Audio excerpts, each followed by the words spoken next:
Good afternoon, and welcome to today's webinar, Making the Grade, the Usefulness of Rubrics. Our presenters today are Kurt Kressig and Laura Lowell. Kurt Kressig is an assistant professor of education at Regent University. He received his EDD from the George Washington University and earned his position as a public school principal. After his 13-year tenure as a public school administrator in the Tidewater area, he arrived at Regent University in July 2013. He has a keen understanding and appreciation of leadership, both academically and experientially. He possesses expertise not only in curriculum and instructional leadership, but data analysis, leading change, and leadership theory, as well as social justice and issues in education. Laura Lowell is an adjunct professor of paralegal studies at Regent University and also is a special subject matter expert in the redesign of paralegal studies courses. She received her JD from Western Michigan University and began work as an attorney in the Public Defender's Office for the City of Virginia Beach in 1994. Since then, she has managed a public defender's office in Northern Virginia and practiced as a solo practitioner. Her passion is teaching. She taught research and writing courses while in graduate school at the University of Oklahoma and taught trial skills at her law school.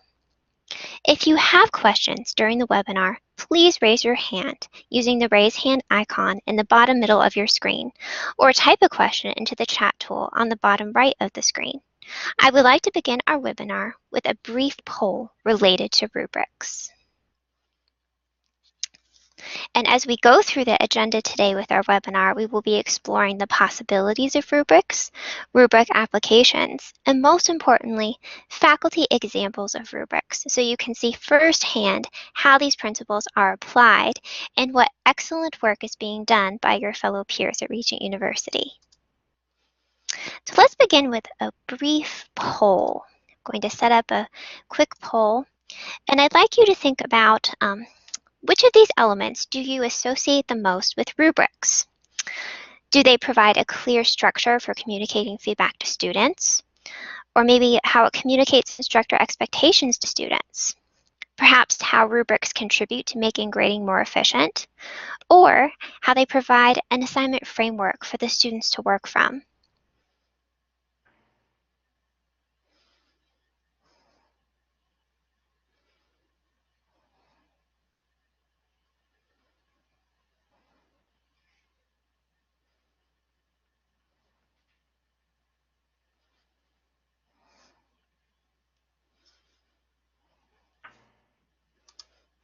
Thank you very much. It seems like we're sort of spread out a little bit in how we think about rubrics, but we have a few more in the area of providing an assignment framework for students to work from. Thank you so much for your feedback. So as we think about the usefulness of rubrics today, really there's two perspectives that we take into consideration. There's the perspective of using a rubric for a faculty member, the benefits that it offers, and also how it supports what you're doing in teaching and learning. And then there's the student perspective of how they view rubrics. And we're really going to look at some of the best practices of what's being currently implemented at Regent University in rubrics and seeing how these have been successful in communicating expectations to students. As we look at that, think about what are some of the effective ways to use rubrics? How can I create my own rubric? The main goal of this time together today is for you to see examples and then take that information and apply it to your own teaching to improve best practices at Regent University. At this point in the webinar, I will transition to Kurt Kressig, who will talk about his excellent best practices with rubrics. Thank you, Joy. Hello, everyone. Again, my name is Kurt Kressig. Just want to talk a little bit about rubrics and really start from the beginning on this.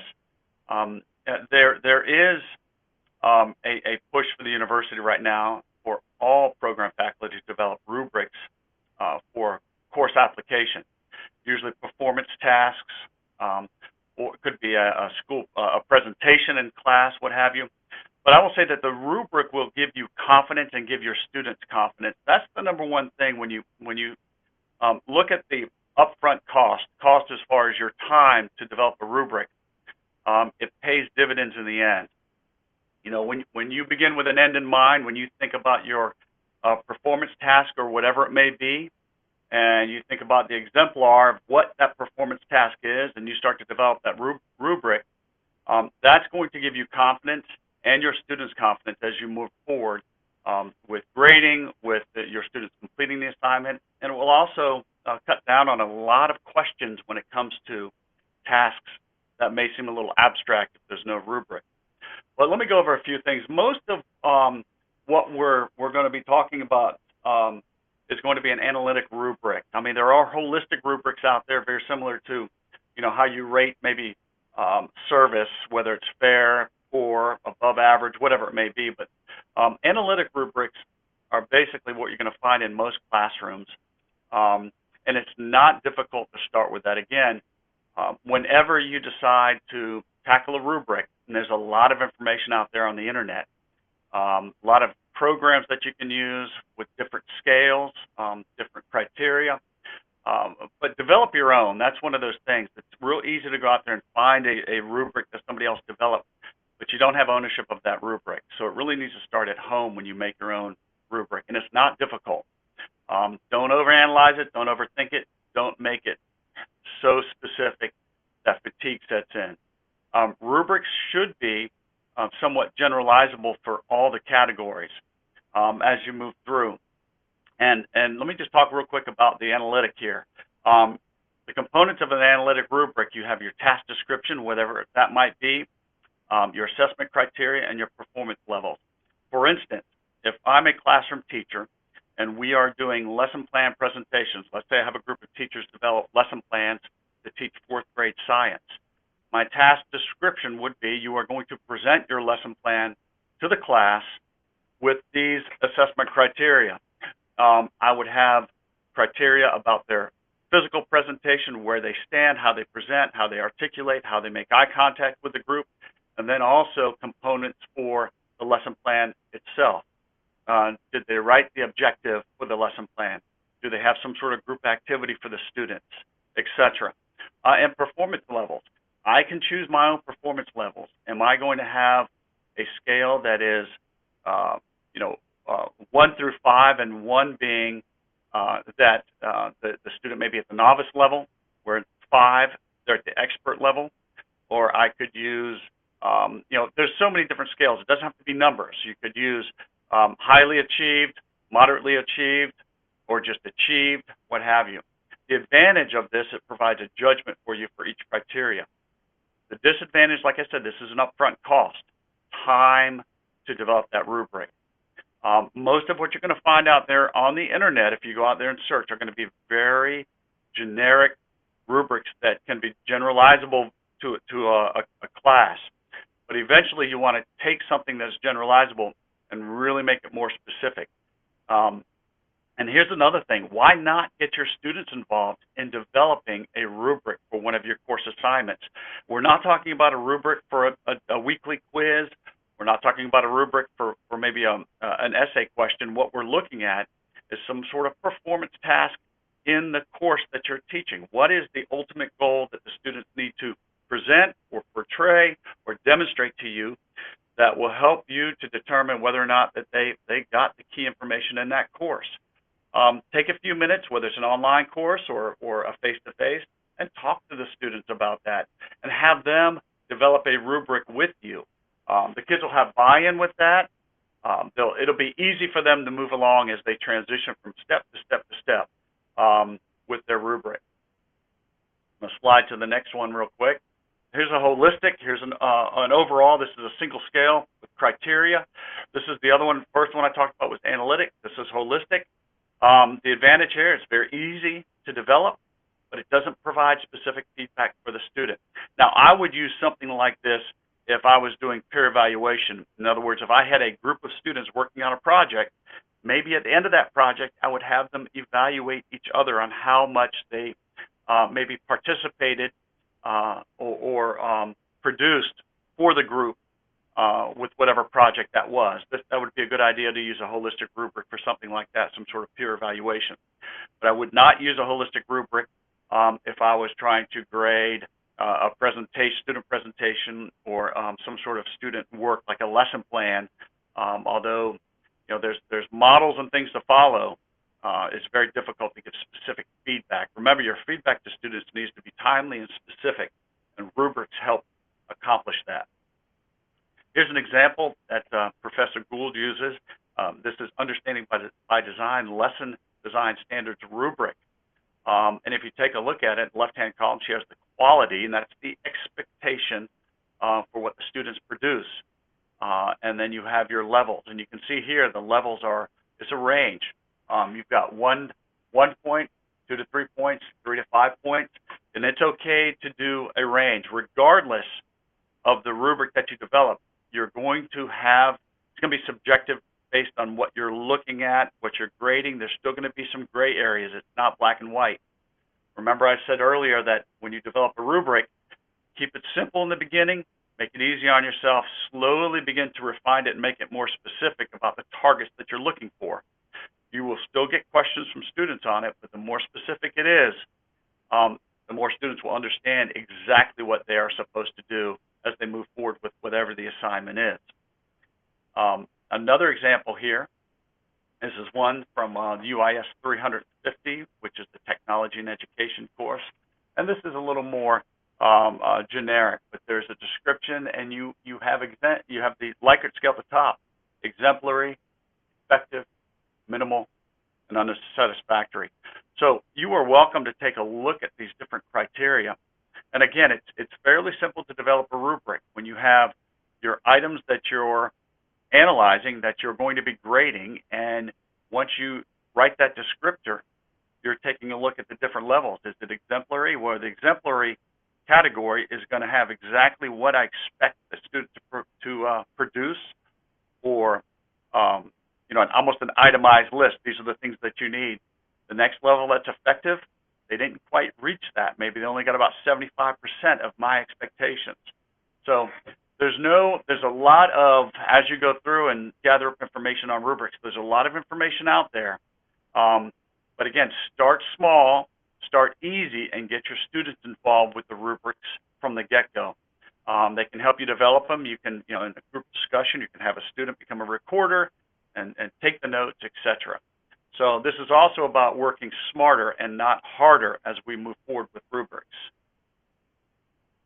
And again, some of the benefits, it does help clarify where rubrics are, or what the expectations are for student performance. So at this point, I'm going to turn it over to Laura, and she's going to take you through the rest. Thank you, Kurt. That was great. Hi, everyone.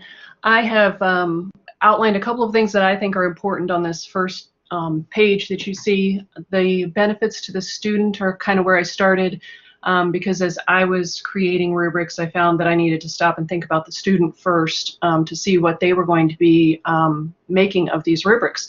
And I thought the most important thing is some of the things that Kurt has said already, which is we need to clarify what the assignment is really. The rubrics can really focus a student in on studying for a specific assignment. So they will be looking for those cues in their assignment, but then they will see it repeated in the rubric.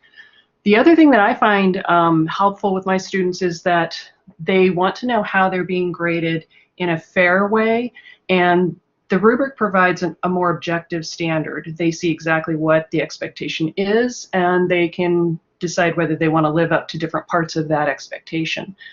So as they look at their own grade and compare it to grades they've received before, or think of future grades, they can see of ways not only to improve their current assignment, but also to stop and realize that the objectiveness will continue through the next assignments, and that the instructor is going to grade them probably the same way based on the next rubric, and then they can study for that and become better at studying. From the professor's standpoint, as Kurt talked about, it's really valuable that you know how to put a rubric together, and knowing your assignment is essential. Discussing it with the students, I think, in a collaborative session would be a great idea. But they are wonderful tools to teach the students with, and I want to qualify that with saying also that while you are using it to instruct them and to grade them, you can't use them solely as your communication about the assignment. So the nice thing about Blackboard is that you can use the rubric, you can select the grading system that you want, give them the points for it, and then you can also put in comments. So the rubric isn't alone. It doesn't stand by itself. It's not the only tool you want. It's just one of the things you can add to your comments to support your comments or have your comments support the rubric decisions. It does simplify grading for me. I find that whenever there's a rubric attached, I go through just a little bit easier and quicker than I usually do when I'm grading and trying to compare students. I don't have to do that. I can just look and see if they've met the rubric requirements. And as I say here at the bottom, of course, comments and scoring adjustments are still available. When you put in your rubric score, you click a tab, it'll automatically, in Blackboard, it'll automatically give you a score, and sometimes that score is not exactly what you want. You want it a little higher or a little lower. You can still make that adjustment, and then you can put a comment in as well. So I think that's one of the nice things that we have available to us that should be used. I've given 2 examples of rubrics that I actually have created recently, and this one I have not put a description in for, but I have titled it Short Answer, and this basically is a general rubric you might apply to just about anything. You can use it for discussion boards, you can use it for an essay. The time that I would want to create a rubric that looks like this is when I don't have a specific end result. In other words, I know what I want the students to have. I want them to respond to the prompt correctly, but I don't have a specific goal for their answer. In other words, they may come up with ideas and theories and concepts that I can't put into a rubric because they're unique to the student. So this works for those situations, and I've weighted everything about evenly in this one because I usually use this one in the first discussion board, and I want grammar to be up high, graded as much as the others so that they start using proper grammar in their discussion board. So this is a good sort of starting rubric, and you can modify them in Blackboard too. You can open it up and edit it and change it or add a detail. If you thought for a specific discussion board, for instance, that you wanted to hear a particular course requirement, something out of a book or a particular verse that you might want to use. The more specific ones I use for assignments. So this one in particular has a lot of detail in the proficient category. And that's because I want particular things to come out of this assignment. It's a paralegal class in the judiciary, and it needs to have specific details that shows that they know what they're looking at, what they've studied, and they can get graded on the things that they have studied. So it's a 2-part assignment. It's an outline and it's an essay, so they comment basically on their own outline afterwards. There's a small percentage at the bottom, the weight of the grammar and citation, because as they create an outline, they're not going to have as many issues with their grammar. And then I only want to slightly grade that essay for that. So when I look at this proficient category, I see, first of all, I want it to be presented correctly. They have to have the right courts, but then I go specifically. They need these 3 things, 1, 2, 3. And I carry those over through the competent and the novice also, and just comment on the different levels of expectation. Now, a student may fall in between these anyway. They seem to find ways to fall in between all of my grading systems. But if they were to fall in between the 0 and 50, what I would do is I would give them the 0 in the rubric. I would click that button, and then I would probably adjust the score to represent more points. For instance, maybe 40%, because they didn't do 0 work. They really did a little more, but they didn't qualify for the competence. So you have the ability to do that in the Blackboard rubrics also, which I think is very helpful. The trick really is to get the rubric to match your assignment. So sometimes what I find is I put a rubric in, and then they follow the assignment correctly, and when I open the rubric, it doesn't grade everything I want to grade. So I find it to be sometimes confusing, more for me than for them.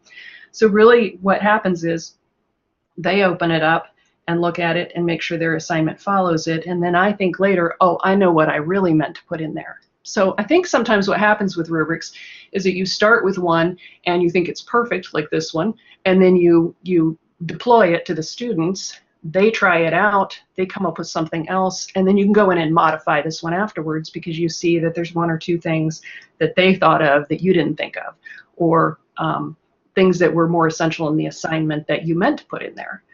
So rubrics are nice in that you can modify and change them as you go along. The thing I don't do with rubrics is add 25 categories. I find that more difficult to work with because my descriptions personally are not that good. When I go from proficient to excellent to superb, I really have trouble defining each of those terms. So I actually have a couple of rubrics that have fewer categories than the one you see before you. So this one has 9 sections. I've put some out there that have 6 and gotten rid of one whole row so that I can grade it actually easier with some assignments. And for those, the students will see very clearly what they need. And usually that's another list like this one where I have some specific details. And then the first row will be very specific and the second row will be more general so that I have the ability to grade their proficiency as well as the exact content that they have. And I think every time I work on these, I try to think of the content that is most important to be graded. This certainly won't be a way that you can grade everything that they've learned. It's not a way that you can definitely not make any comments. You've got to go ahead and be able to do both of those things. I haven't had students comment on my rubrics. I haven't put that out there for them to do yet, and I think that that would be a good idea. Getting their feedback might help us to be able to tailor these a little bit better. But I find that they do work pretty well as far as keeping the student noise down. In other words, I don't get a lot of response back about why did I get this grade, or how come this wasn't worth anything, or that was worth something. And I think what I have here, I have 3 samples. This one I threw in because I changed the weights in it. You see the top is formatting, the middle row is theories of law, and the last one is Bible integration, which is weighted more than the others. This one is a little bit specific, very faith integrated, because I want them in this particular assignment at the beginning of this particular course to focus on the fact that that the Bible is the foundation for what they're about to learn. And this is, again, the judicial systems paralegal class. But I want them to make sure and include the scripture. So I've got that detailed in the proficient category. The ability to think critically by integrating it and applying knowledge from scripture. So they've got to put it in there. The theories of law is the center one, and under proficient, it's, they demonstrate a mastery of the concepts of the types of law. And then the top one, the formatting, is important. In all our paralegal classes, we have a lot of documents and they have to be done a particular way. So here I can put memorandum format and actually get that back from them. Sometimes they will ignore the format in the assignment until they open the rubric and see this is something that's actually scored. So I think that's also nice when you have a particular type of document you're looking for, especially a particular type of essay, and you want them to start with a particular thesis and follow it a particular way and conclude a particular way. You can put that into the rubric, and you can have levels of it. Here in the proficient, we have memorandum format is used, competent it's used with errors, and then novice it's not used at all. And surprisingly, even when I tell them that they'll be graded on that within the assignment instructions, they will sometimes not pay any attention to it. So I think too, rubrics are just a way to repeat to the students, again, this is what I want, this is what you need to do. And the more we repeat, the more likely they are to be able to follow us. So that's all I have. Thank you, Joy. Thank you, Laura. Thank you, Laura. At this point, we'll take some questions during the last part of the webinar. So if you have any questions or comments, please feel free to use your mic to reach out to Kurt or Laura, or you may also use the chat tool as well. Hey, Joy, as we wait for those to come in, let me just go back. And Laura had some good points there that rubrics are flexible. When students voice a comment, or if you notice that there's something that you want to add to it, they need to remain flexible, and you can adjust as you move through. And listening to this again, and listening to Laura and thinking about what's been said. Rubrics can be used as an instructional tool, not just as a grading tool, but it helps to focus when you're giving detailed directions or whatever the assignment may be. It can be a tool for you to do a better job communicating with your students as you first introduce whatever it is, performance task or what have you. And you're still going to get questions. That's the bottom line, is a rubric does not prevent all student questions. There's still going to be student questions.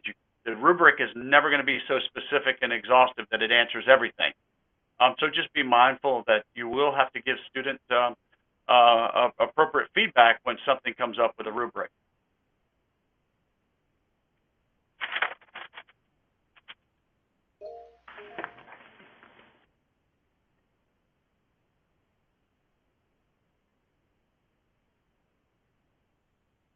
I believe we have a question. Dean Gant?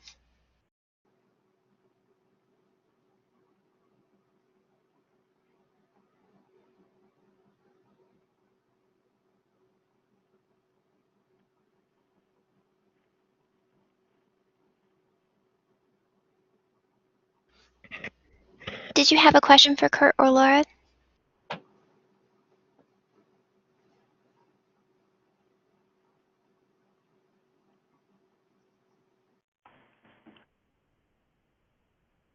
One more thing to add to that, Joy, is that for everyone out there, rubrics are not specific for only certain disciplines. Whether you teach science, law, faith classes, whatever it may be, rubrics are useful in all disciplines.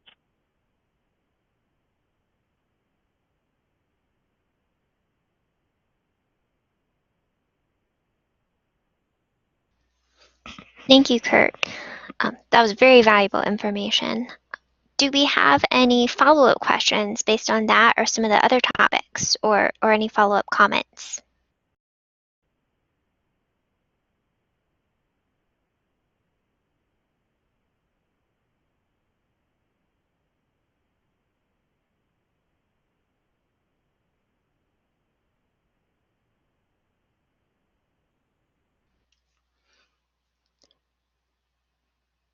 Well, at this point, it seems like there aren't any follow-up questions, but if you do have them, I would like you to know this concludes the audio portion of today's webinar. If you have further questions, please feel free to reach out to our guests or myself. We will continue to answer live questions until 12:30. I want to say a warm thank you to our presenters, Kurt Kressig and Laura Lull, and thank you for joining us today for CTL's Making the Grade, the Usefulness of Rubrics. Within 24 hours, you will receive a link to the webinar recording and feedback survey. Included in that, I will also put the PowerPoint for this presentation, as there was a request for that in today's session. We so appreciate you taking the time to provide your feedback, and we thank you for joining us today. Thank you, Joy. Thank you, Laura. Thank you, Kurt. Thank you, Joy. Thank you very much. And as we do close out, I would encourage you to please participate in this last quick poll. If you could, basically saying, rate your willingness of trying a rubric in one of your upcoming courses. If you're not quite convinced yet, you're willing to give it a try, or you can't wait to try it out.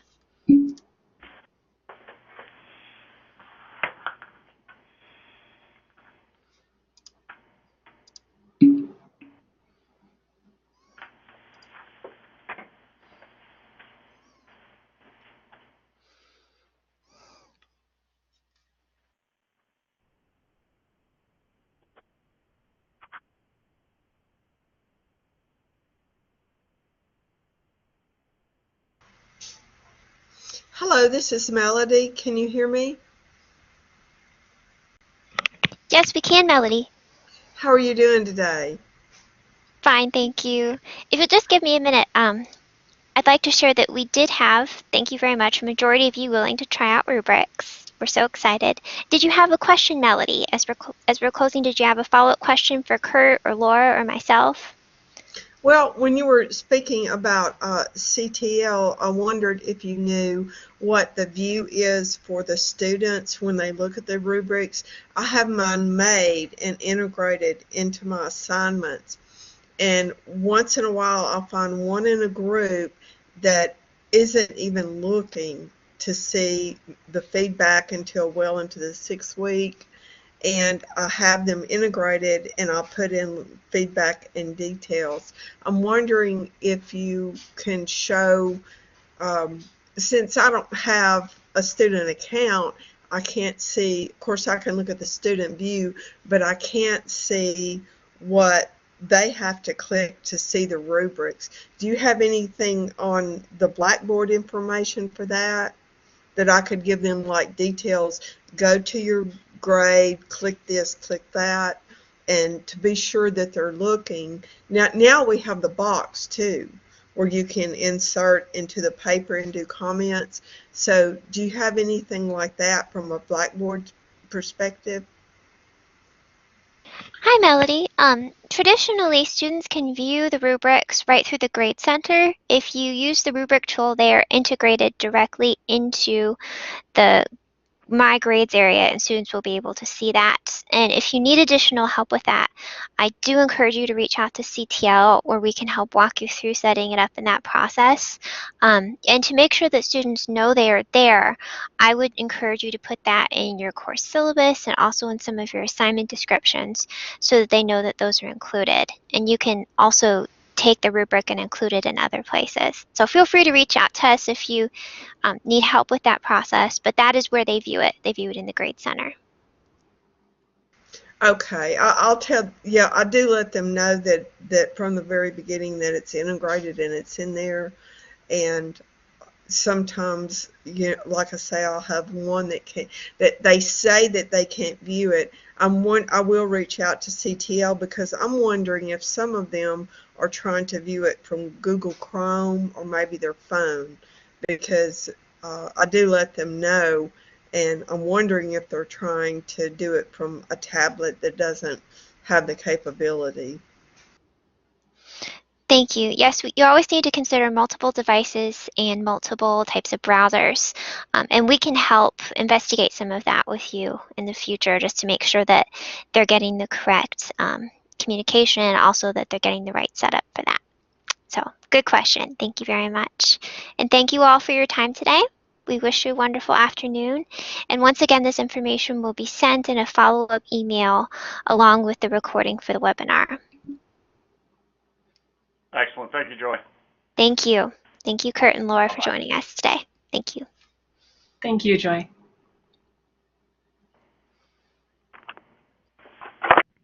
Have a good afternoon, everybody.